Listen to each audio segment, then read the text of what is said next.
Shalom, selamat malam Bapak Ibu Saudara yang terkasih dimanapun Saudara berada bersama-sama malam hari ini.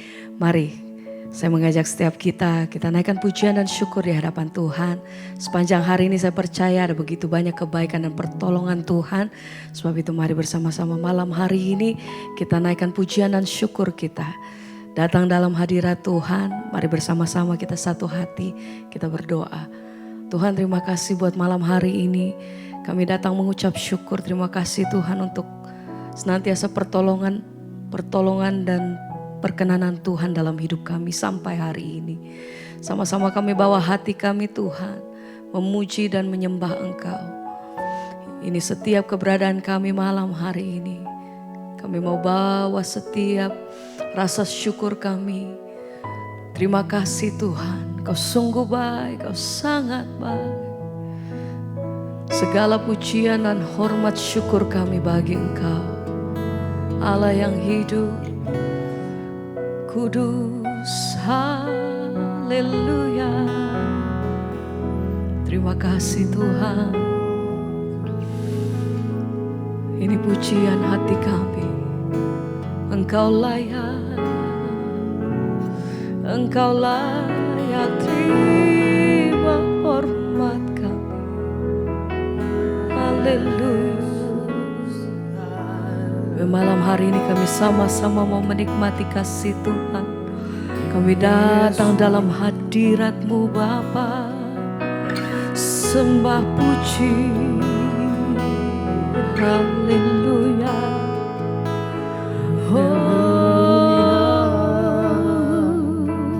Mari bersama-sama katakan,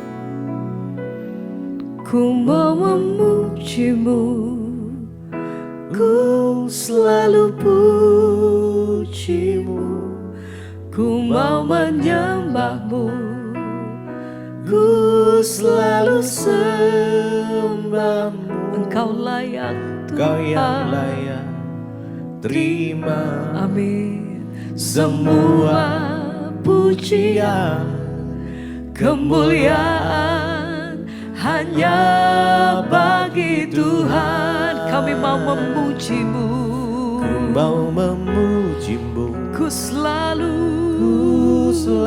puji. Kami datang menyembah-Mu Tuhan, mau menyembah-Mu, ku selalu ku Tuhan, selalu sembah-Mu. sebab Engkau yang layak, Engkau yang layak terima segala pujian dan hormat kami pujian, Tuhan.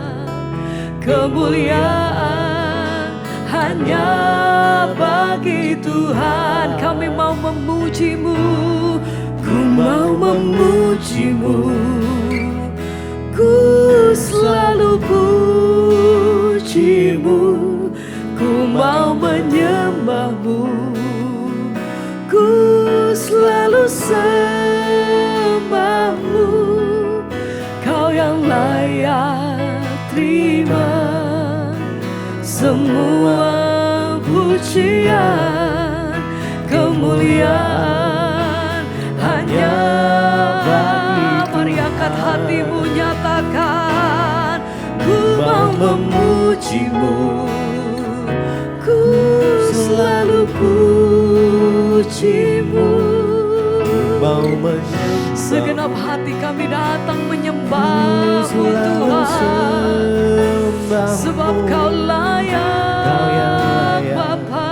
Terima semua pujian, kemuliaan hanya bagi Tuhan. Mari hanya bagi-Mu,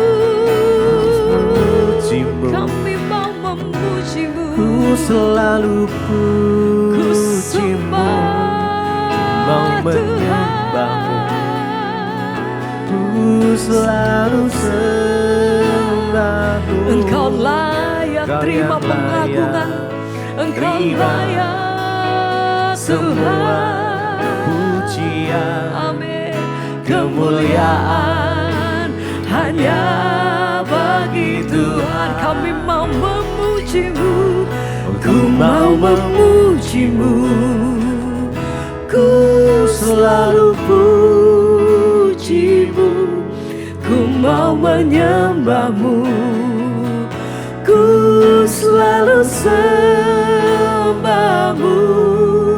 Kau yang layak terima semua pujian, kemuliaan hanya bagi Tuhan.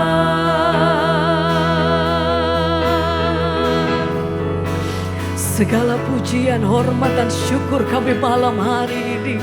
Engkau layak terima pengakuan dari setiap mulut lidah bibir kami ya Tuhan. Bagimu Raja di atas segala raja, nama di atas segala nama. Hanya bagi nama Tuhan Yesus Engkau layak Tuhan. Haleluya Yesus, ku sembah kami Engkau, puji, kami sembah Engkau.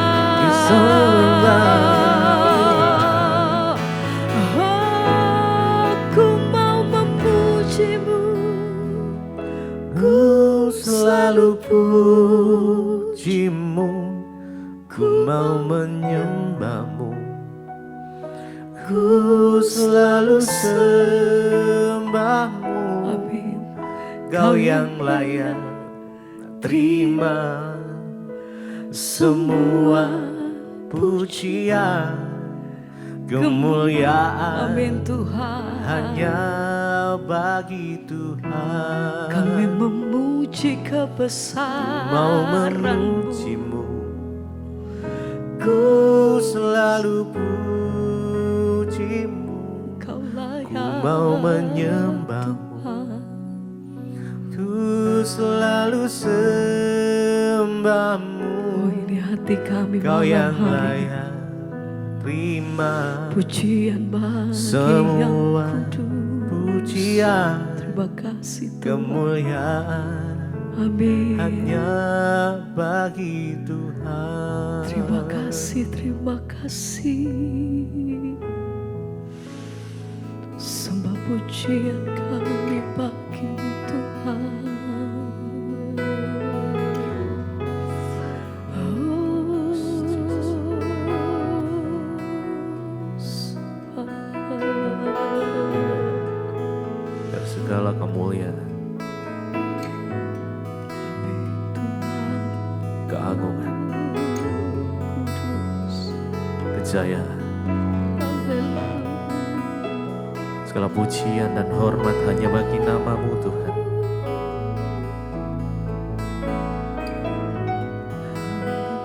Yesus.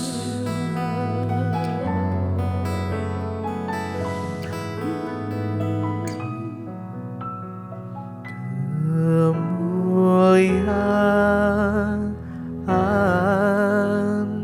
Bapa Allah Maha Kuasa, beri pujian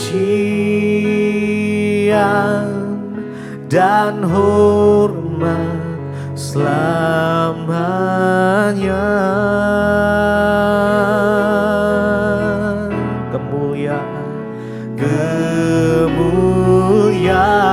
Kemuliaan Bapa Allah Maha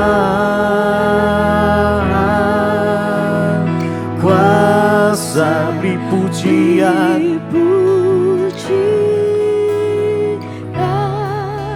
dan hormat selamanya. Mari sembah Tuhan. Kemuliaan,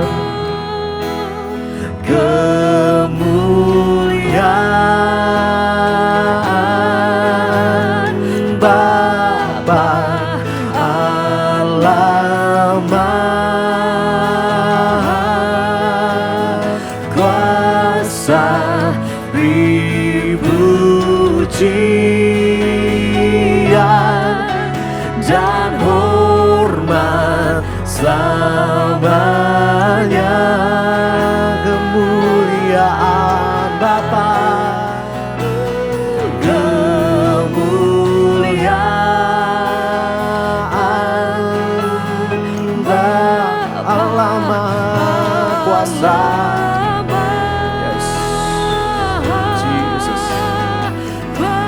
tinggikan Tuhan.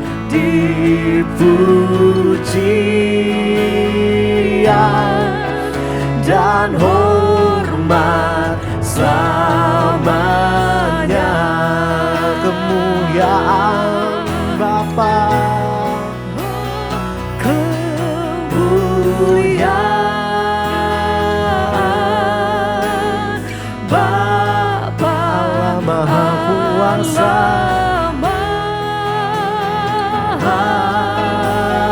Kuasa, dipuji, dihormat dan hormat selamanya.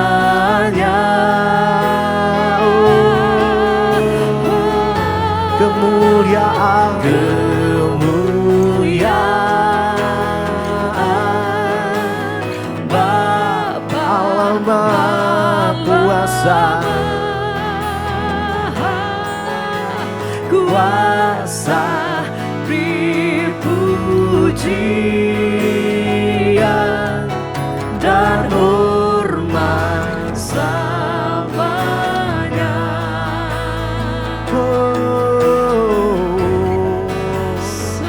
Segala puji, segala hormat hanya bagi nama Yesus. Kau ditinggikan, diagungkan, Kau disembah ya Tuhan. Segala pujian syukur bagi nama-Mu. Segala pujian dan syukur hanya bagi-Mu Tuhan. Segala pujian syukur bagi-Mu. Kau hadir dalam hidupku. Kini ku datang sujud di hadapan-Mu, memuji-Mu, menyembah-Mu. Yesus, ku menyembah-Mu. Segala puji, segala pujian syukur bagi-Mu. Kau hadir dalam hidupku. Kini ku datang sujud di hadapan-Mu, memuji-Mu, menyembah-Mu. Yesus, ku menyembah-Mu. Mari lebih lagi segala pujian, syukur bagi-Mu. Kau hadir dalam hidupku. Makasih Tuhan. Kini ku datang sujud di hadapan-Mu, memuji-Mu, menyembah-Mu. Yesus, ku menyembah-Mu. Segala pujian syukur bagi-Mu. Engkau hadir dalam hidupku. Makasih. Kini ku datang sujud di hadapan-Mu, memuji-Mu, menyembah-Mu. Yesus, ku menyembah-Mu.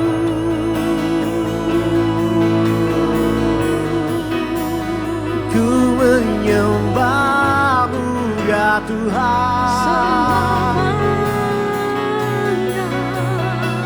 Segala pujian, segala hormat, segala kemuliaan hanya bagi-Mu ya Tuhan.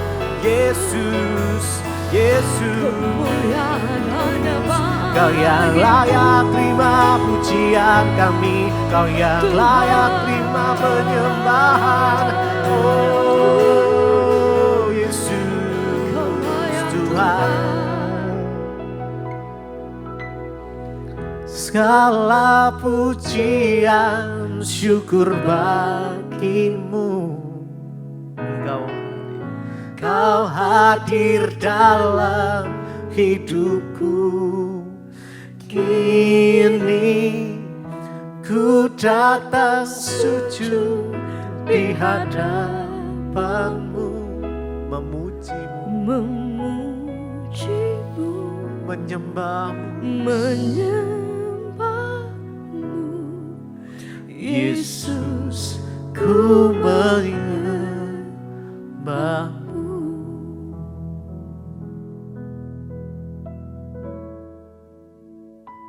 Mari kita satukan hati, kita berdoa. Terima kasih Tuhan, kami bersyukur Tuhan masih beri kami nafas kehidupan untuk kami boleh ada sebagaimana kami ada hari ini. Karena itu Tuhan, kami buka hati kami untuk Tuhan berbicara. Sampaikan isi hatimu, urapi hambamu ya Roh Kudus. Karena tanpa pengurapan Roh Kudusmu semuanya tidak ada apa-apanya. Kami buka hati dalam nama Tuhan Yesus, sama-sama katakan amin. Amin. Silakan duduk Bapak Ibu, Shalom. Apa kabarnya hari ini?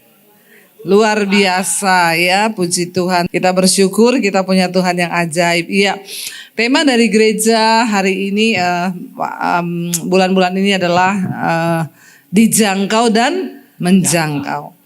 Ya, siapa yang sudah dijangkau di sini? Angkat tangan. Ya, siapa yang sudah menjangkau? Ya, ada yang sudah dijangkau tapi belum menjangkau loh Pak ya. Kita bersyukur Tuhan itu sudah melawat kita, menjangkau kita dan kita bisa menerima Dia, dan tugas kita adalah untuk membawa orang lain juga untuk ketemu Tuhan. Karena ketika kita ketemu Tuhan, maka Tuhan itu Tuhan yang dapat melakukan segala hal di hidup kita. Kita gak bisa berjalan tanpa Tuhan, kita gak bisa melakukan semua hal tanpa Tuhan. Ya, dan hanya Tuhanlah yang menjadi kekuatan. Saya selalu bilang saudara, orang-orang yang hidup menghormati Tuhan, ya mereka lah yang akan melihat penyertaan, pembelaan Tuhan ya. Karena itu biar kita mau terus hidup menghormati Tuhan. Kita baca bersama dari satu kisah dalam Alkitab tentang seorang wanita ya. Dari Yohanes pasal yang keempat, di sana judul perikopnya percakapan dengan perempuan Samaria. Saudara, semua yang ditulis di Alkitab itu bukanlah secara kebetulan, karena pasti ada nilai yang harus kita ambil dan kita pelajari. Ya, ayat yang pertama saya baca, kita baca sama-sama yuk. Yohanes pasal yang keempat. Ketika Tuhan Yesus mengetahui bahwa orang-orang Farisi telah mendengar bahwa ia memperoleh dan membaptis murid lebih banyak daripada Yohanes, meskipun Yesus sendiri tidak membaptis, melainkan murid-muridnya. Ia pun meninggalkan Yudea dan kembali ke Galilea. Ia harus melintasi daerah Samaria, maka sampailah ia ke sebuah kota di Samaria yang bernama Sikhar, dekat tanah yang diberikan Yakub dahulu kepada anaknya Yusuf. Di situ terdapat sumur Yakub. Yesus sangat letih oleh perjalanan, karena itu ia duduk di pinggir sumur itu. Hari kira-kira pukul 12. Maka datanglah seorang perempuan Samaria hendak menimba air. Kata Yesus kepadanya, "Berilah aku minum." Sebab murid-muridnya telah pergi ke kota membeli makanan. Maka kata perempuan Samaria itu kepadanya, "Masakan engkau seorang Yahudi minta minum kepadaku seorang Samaria?" Sebab orang Yahudi tidak bergaul dengan orang Samaria. Jawab Yesus kepadanya, "Jikalau engkau tahu tentang karunia Allah dan siapakah dia yang berkata kepadamu, 'Berilah aku minum,' niscaya engkau telah meminta kepadanya dan ia telah memberikan kepadamu air hidup." Amin, saudara. Kita lihat di sini bahwa ada satu kisah di Alkitab ketika Yesus itu dalam perjalanan. Saya itu belajar ya, Yesus sama murid-muridnya dulu itu kok kayaknya kayak kurang kerjaan ya. Mereka tuh jalan loh dari satu kota ke kota yang lain, ke kota yang lain. Kalau kita pikir Ngapain coba? Kalau orang dunia melihat ngapain coba itu orang-orang begitu. Tapi ada satu kerinduan di hati mereka hanya untuk menjangkau jiwa loh. Ya, dan mereka membayar harga. Saya tuh kalau ke Israel selalu lihat, ini gila loh, mereka berjalan tuh dari sini ke sini, dari Nazaret ke Yudea, dari sini ke sini. Lalu Yesus ya enggak naik bus loh. Ya, enggak naik motor besar juga. Enggak. Ya. Juga mereka ya enggak naik Alphard, enggak naik Mercy. Ya, tapi mereka berjalan kaki. Coba saudara dari Pondok Indah suruh jalan ke Mangga Besar. Mau enggak? Mau? Mau atau enggak? Ya, tapi kan sekarang udah ada mobil Bu, ngapain kita jalan kaki? Ya enggak apa-apa lah, napak tilas sebentar ya, untuk bisa merenungkan. Tapi kalau kita mencoba membayangkan, saya itu mencoba membayangkan, ya saya pikir-pikir ya itu, ya kita saja sekarang belum tentu mau begitu. Ya, untuk melakukan kehendak Tuhan tuh memang enggak gampang saudara. Tuhan suruh kita ini menjangkau jiwa-jiwa. Kalau itu kehendak Tuhan kan. Nah kalau kita mau menjangkau jiwa-jiwa, dan kita nggak mau bayar harga ya enggak bisa.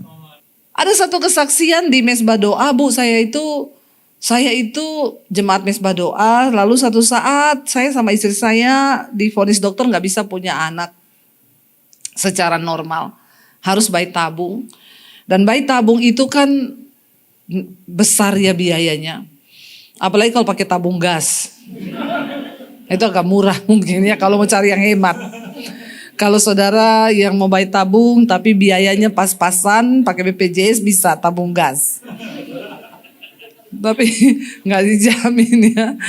Lalu bawa tabungnya sendiri maksudnya ke rumah sakit. Bayarnya mahal, dia sudah coba tapi nggak bisa, akhirnya gugur, coba lagi gugur. Sampai satu saat suaminya itu bilang begini, ini waktunya aku cari Tuhan lah. Sampai kapan begini terus hidup? Lalu dia mengambil keputusan untuk menyerahkan hidupnya sama Tuhan. Lalu dia mulai tinggalkan semua dosa. Dia bilang saya itu Bu hidup semua dosa saya lakukan. Tapi hari itu saya mengambil keputusan untuk berbalik kepada Tuhan. Lalu dia berbalik kepada Tuhan. Dia cari Tuhan. Dia dengerin khotbah-khotbah di YouTube. Itu harus kita loh yang usaha saudara untuk cari Tuhan. Saudara nggak bisa cuma tunggu datang di gereja tiap minggu dengerin khotbah tapi nggak pernah buka hati dan nggak pernah melakukan apa-apa. Makanya saudara cuma jadi orang Kristen yang begitu-begitu aja. Mungkin juga saudara pengerja di gereja. Tadi saya dengar dari Ibu Gembala ya ada berapa volunteer di sini Bu? 80. Tapi kalau kau nggak ketemu Tuhan bikin ribet hidupmu. Karena banyak orang Kristen itu yang pelayanan tapi ribet hidupnya. Apa dikit tersinggung, apa dikit ini ya lihat orang nggak senyum, udah itu kok sama saya nggak senyum ya orangnya. Ribet kau, ribet. Hidupmu itu bikin ribet orang lain juga. Ya, jadi coba perbaiki dulu dirimu sendiri, bertobat dulu, minta Tuhan ubahkan dulu, sadarilah kemalanganmu itu apa. Kalau kau tukang tersinggung itu kemalanganmu loh, bener ya. Kalau orang sakit jiwa tuh dia nggak sadar kalau dia sakit. Dia tuduh orang terus yang salah, padahal yang sial tuh dia. Ada apa? Ya, orang itu banyak saudara ya. Jadi bersama itu bermasalah. Ketemu ini bermasalah, ketemu itu bermasalah. Sama tembok aja dia masalah loh. Ada orang-orang begitu, sama tembok aja masalah. Dia tendang sendiri tuh tembok. Lu ngapain sih lu? Ya, kalau tembok bisa ngomong.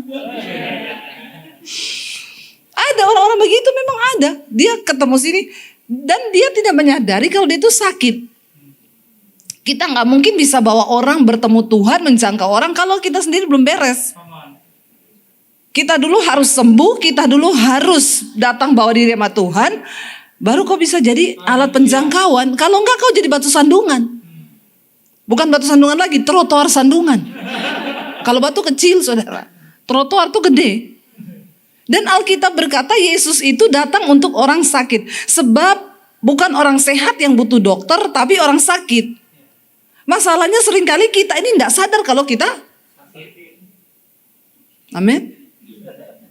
Orang sakit bisa sembuh kalau dia tahu dia sakit, lalu dia datang sama dokter. Iya toh? Masalahnya banyak orang sakit tapi tidak merasa sakit. Tapi orang bilang, kamu kok pusat ya? Apa iya toh? Dipegang ini, kamu demam lo tinggi. Apa iya toh? Enggak, aku enggak rasa apa-apa. Ini kayaknya gila.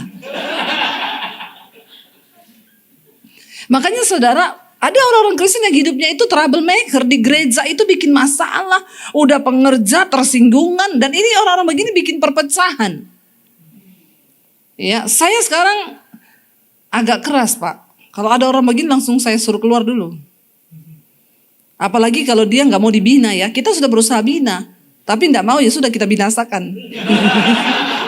Enggak saudara, enggak boleh ya, tobat ya. Tuhan binasakan loh kalau kau enggak mau bertobat, Tuhan loh bukan saya. Ya Tuhan yang binasakan. Enggak mau bertobat ya memang pasti binasa. Karena bikin perpecahan, omongnya di depan lain, di belakang lain. Ya suka cari muka sama orang. Padahal mukanya udah banyak loh. Tapi enggak cukup-cukup. Ada orang-orang begini. Makanya ya maaf ya saudara, kita tuh ayo kita melayani Tuhan, kita beres dulu. Supaya hidup kita ini tidak jadi batu sandung, trotoar sandungan. Jangan kita udah hebat tapi kelakuan kita ya apa dikit jadi masalah, apa dikit jadi gini. Nggak akan mungkin kita bisa membawa orang kepada Kristus kalau kita sendiri belum mengalami. Lalu dia bilang akhirnya saya putuskan Bu untuk mencari Tuhan. Saya capek dengan hidup dalam dosa terus sampai saya sudah berusaha, saya pengen punya anak, enggak bisa. Ya udahlah saya stop sampai di sini dan saya akan benahi diri saya mau cari Tuhan. Lalu dia mulai tinggalin satu-satu dosanya, dia cari Tuhan. Saudara, orang itu sering kali bertanya, Bu gimana sih Bu supaya kami ini mengalami lautan Tuhan? Kau punya kerinduan dulu di hati untuk menyerahkan hidupmu sungguh-sungguh sama Tuhan. Aku mau Tuhan, menyerahkan hidupku sungguh-sungguh sama Tuhan. Waktu kau bilang kau mau berdoa minta Roh Kudus turut bekerja, maka Roh Kudus akan memampukan. Ya kalau udah tahu juga mau bertobat ya, maka banyak dengerin firman, banyak dengerin khotbah. Ya, ketika engkau mulai dengerin khotbah, kan kita bilang firman Tuhan bilang iman itu tumbuh dari pendengaran. Pendengaran akan drama Korea. Nggak mungkin imanmu tumbuh kalau kau tiap hari yang kau dengar tuh drama Korea. Ya. Tapi iman itu tumbuh dari pendengaran. Pendengaran akan firman Tuhan. Firman Kristus. Waktu tiap hari kau dengar firman. Alkitab bilang bahwa firman Tuhan itu tidak pernah kembali dengan sia-sia. Karena dia akan mengerjakan. Saya banyak dengar dari mesbah doa, kesaksian mereka istri-istri. Bu, tadinya saya ini kalau putar khotbah ibu suami saya marah-marah. Lu kalau mau dengar khotbah, dengar aja sendiri. Jangan kenceng-kencengin itu. Debbie Basir terus kau. Tapi istrinya sabar. Dan akhirnya suaminya melihat istrinya ini berubah. Saya banyak dengar kesaksian mereka. Saya berubah Bu, dulunya saya tukang emosi, tukang marah-marah, melawan sama suami. Tapi sejak saya dengar khotbah ibu saya berubah. Saya jadi lembut, gak marah-marah, saya minta maaf duluan sama suami. Kan akhirnya suaminya tahu, dia kok sekarang berubah ya. Lama-lama suaminya bilang gini, kamu kalau dengar mesbah doa di kamar aja. Di atas tempat tidur nih. Tapi suaminya pura-pura tidur. Padahal dia dengerin. Gengsi dia. Karena pria itu kan gengsi memang. Gengsinya lebih tinggi ya. Pura-pura tutup bantal tapi dengerin. Lalu kata istrinya begini, iya Bu, tadinya dia pura-pura Bu. Ternyata dia denger juga, lama-lama ketagihan, lama-lama. Sekarang tiap malam, ayo cepet setel tuh Debbie Basir kita. Sudah nonton nih mesbah doa loh. Akhirnya suaminya ikut dan akhirnya mereka dipulihkan. Ya karena apa yang mereka dengar firman Tuhan. Ya bukan saya tapi firman. Waktu dia punya kerinduan, waktu saudara punya kerinduan untuk mendengar maka Tuhan berbicara. Nah akhirnya Yesus bilang sama perempuan itu. Yesus tahu bahwa perempuan ini hidup dalam persinahan, dalam kenajisan. Dia orang yang tertolak di masyarakat. Dia merasa terintimidasi, dia merasa terhina, makanya dia datang ke sumur jam 12 siang. Biasanya orang pergi ke sumur tuh jam berapa? Pagi. Saudara nggak punya sumur ya? Nggak tahu ya makanya ya. Saya dulu waktu kecil tuh punya sumur, saudara, di kompleks itu ada sumur satu di halamannya oma saya. Nah dulu kan belum ada air, kalau ambil air di sungai. Karena jauh ya orang akhirnya numpang ikut ambil di sumur, bawa timba sendiri-sendiri. Ya, jadi kalau pagi itu rame di situ, orang cuci, orang nimba air, bawa pulang ke rumah, orang cuci piring, cuci pakaian di sumur situ. Rame. Nah, perempuan ini tahu pagi itu rame. Makanya dia datang siang-siang. Kenapa? Karena ketika Yesus tanya sama dia, Yesus bilang, "Saya boleh minta air?" Dia bilang, "Kamu kan orang Yahudi, kenapa kamu minta air sama orang Samaria? Kita ini musuhan loh." Lalu Yesus bilang, "Seandainya engkau tahu siapa yang meminta air kepadamu hari ini, maka aku niscaya kamu pasti meminta sesuatu kepadaku. Kamu pasti akan minta air kehidupan kepadaku, karena kalau engkau minum air itu, kau tidak akan haus lagi." Lalu perempuan ini tertarik dengan promo yang Yesus kasih. Minum airku, tidak akan haus lagi. Ya, dan dia bilang, "Kalau gitu, beri aku air itu. Supaya aku tidak haus lagi, jadi aku tidak perlu kesini lagi. Kamu kan gak punya timba, bagaimana kamu bisa menimba air itu?" Yesus bilang, "Oke, saya kasih, panggil suamimu." Disitulah saudara, dia bilang, "Saya gak punya suami." Yesus bilang, "Iya, karena kau sudah 5 kali bercerai. Dan hari ini kau hidup dengan suami orang, itu bukan suamimu." Dia kaget, kenapa Yesus tahu? Yesus maha tahu. Sepintar apapun kau simpan dosamu, Tuhan maha tahu. Jadi jangan berkelat lagi di hidup ini, jangan berkelit. Lebih baik ngaku, serahkan hidup sama Tuhan. Tidak capek kau hidup berdosa? Ya capek, saya aja capek lihat hidupmu. Masa kau yang jalani tidak capek? Saya tuh kalau ada orang konseling berdosa, saya bilang, "Bu, tidak capek tuh Bu hidup dalam dosa." "Capek loh Bu, saya lihat kau aja capek saya. Apalagi kau yang menjalani, capek kau hidup dalam dosa itu. Enak tuh hidup dalam kekudusan, melayani Tuhan, hati damai, tidak usah cari gara-gara." Amin. Ada masalah dihilangkan. Jangan nggak ada masalah cari-cari masalah. Ya, kan enak hidup begitu. Hatinya bersih, nggak ada apa gitu ya. Yesus tahu perempuan ini akan datang ke sumur itu jam 12 dan Yesus tahu dia membutuhkan juru selamat. Karena Yesus tahu pasti hidupnya udah capek. Orang tuh kalau cerai sekali masih masuk akal, saudara. Mungkin dulu salah pilih, belum bertobat. Saya banyak ketemu orang begitu. "Bu, saya ini dulu sudah pernah nikah Bu, tapi saya cerai." Kenapa? Karena dulu saya belum mengerti kebenaran. Saya ketemu istri saya itu didugem. Ya. Ketemu saja didugem, dunia gemetar.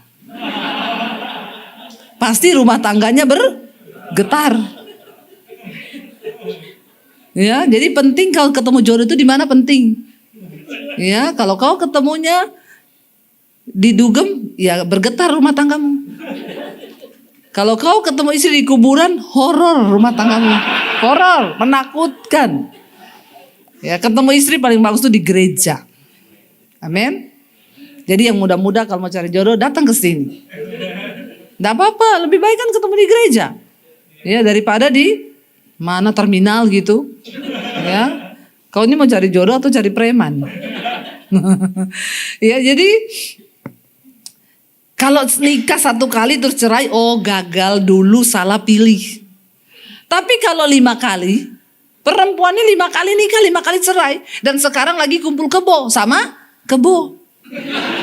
Namanya juga kumpul kebo. Pasti bukan orang itu, kebo itu. Yang gak punya akal. Ya. Dan Yesus bilang, lah dia kaget kok tahu. Kalau orang sampai 5 kali kawin cerai, itu sih bukan kesalahan, itu bukan kegagalan ya.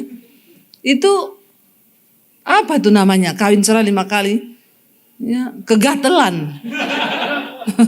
Ya nggak tahu apa itu, tapi ya terjadi. Jadi makanya dia ke sumur jam 12 siang saat tidak ada orang.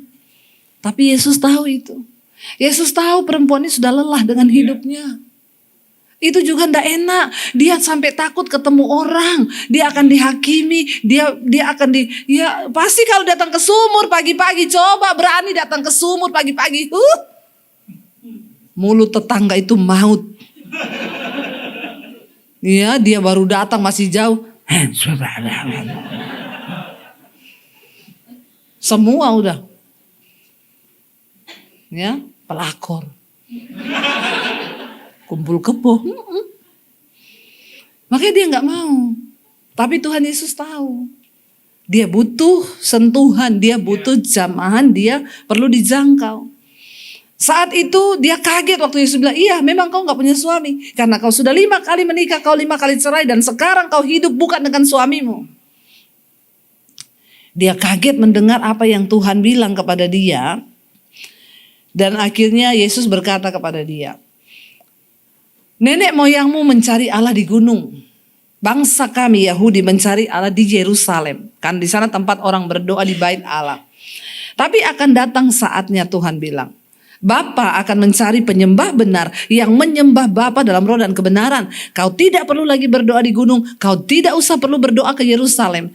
Karena engkau harus berdoa kepada Bapa di dalam roh dan kebenaran.